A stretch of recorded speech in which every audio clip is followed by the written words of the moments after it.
Vous souhaitez bien évidemment que des clients potentiels fassent appel à vos services plutôt qu'à ceux de vos compétiteurs. Cependant, comment se démarquer de la masse sur le web? J'en parle dans quelques instants.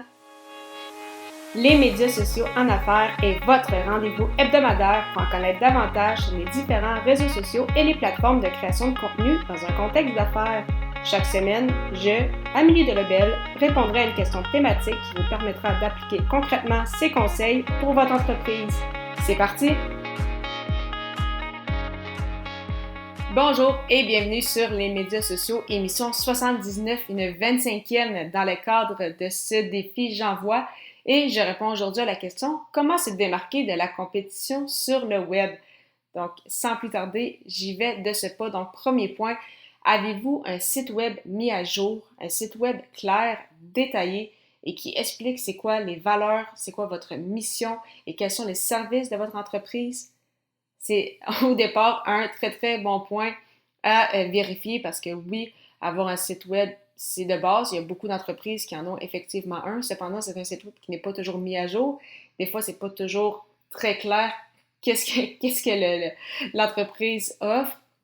Et on voit très peu d'informations sur, OK, mais c'est quoi l'histoire derrière l'entreprise? Quelles sont les personnes qui y travaillent? Ce sont qui les fondateurs? C'est quoi les missions? C'est quoi leurs valeurs? Et c'est quoi concrètement qu'ils offrent donc comme solution, que ce soit des produits ou services ou les deux? Donc vraiment, pour vous démarquer de la compétition sur le web, le premier point, c'est bien sûr d'avoir un site web, mais non seulement d'avoir un site web bien référencé aussi, mais bien évidemment un site web à jour, clair, qui donne toutes les informations dont les gens ont besoin s'ils tombent justement sur votre site et souhaitent par la suite faire appel à vos services. Une fois que vous avez le site web, un autre point très important pour vous démarquer de la compétition et encore une fois un élément un peu négligé, c'est de créer du contenu, que ce soit des articles de blog, que ce soit des épisodes de podcast, que ce soit des vidéos. Vraiment, servez-vous de la création de contenu pour démontrer votre expertise. Non seulement ça démontre justement ce que vous connaissez, ce que vous êtes en mesure de faire. Mais au niveau, justement, je parlais d'un site qui aide pour le référencement, c'est la même chose pour des articles de blog, des notes d'épisodes dans le cadre d'un podcast. Avec la vidéo, justement, les gens peuvent faire des recherches sur YouTube et vous retrouver. Donc, ça aide énormément du point de vue de référencement. Ça vous permet de créer des contacts, bâtir des relations. Si, par exemple, vous faites appel à des invités, que ce soit pour des articles de blog, des vidéos ou des épisodes. Donc, vraiment, il y a énormément de contenu, beaucoup en fait, d'avantages justement à en créer et cela va vous aider justement pour les réseaux sociaux. Donc, vous pouvez également vous servir de ces pièces de contenu-là pour les partager sur les réseaux sociaux. Et c'est ce qui m'amène justement au troisième point qui est êtes-vous présent sur les plateformes où se retrouve votre persona? Est-ce que vos pages, vos comptes de réseaux sociaux sont mis à jour? Est-ce que vous avez une stratégie? Est-ce que vous avez des objectifs clairement définis? Est-ce que vous savez comment vous adresser à votre persona sur ces plateformes-là ou vous êtes sur une ou des plateformes simplement parce que vous avez lu il y a 2 ans qu'il fallait que vous soyez par exemple sur LinkedIn et vous avez ouvert une page et il y a peut-être eu 2, 3 publications depuis ce temps. Si c'est le cas, ça serait important justement de vérifier et de vraiment vous pencher sur une stratégie sur les réseaux sociaux. Donc, quel est votre persona? Quels sont vos objectifs? Quelles sont les données que vous allez analyser pour savoir si vous avez atteint vos objectifs ou non, savoir si vous avez justement ce fameux retour sur investissement et tout ça part vraiment du fait d'avoir une stratégie clairement définie. Et finalement, un dernier point qui vous permet de vous démarquer de la compétition sur le web, c'est d'avoir une infolettre. Donc oui, les réseaux sociaux, c'est intéressant, ce sont des très bons outils pour rejoindre notre audience. On peut s'en servir également pour faire de la publicité, être présent dans des groupes.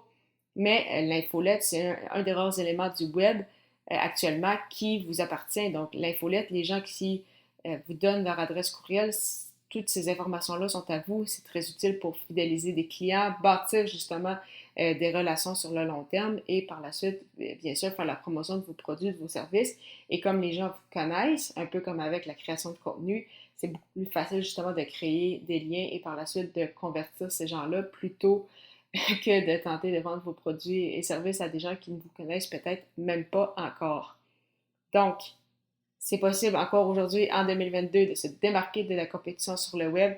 Cela prend cependant un site web clair, mis à jour, bien référencé, bien détaillé, de créer du contenu, que ce soit par le biais d'un blog, d'un podcast, d'une chaîne YouTube, donc par le biais de la vidéo, peut-être même toutes ces réponses si vous avez les ressources, Vraiment, ça va vous aider à différents niveaux, que ce soit pour démontrer votre expertise, pour le référencement, pour créer des contacts.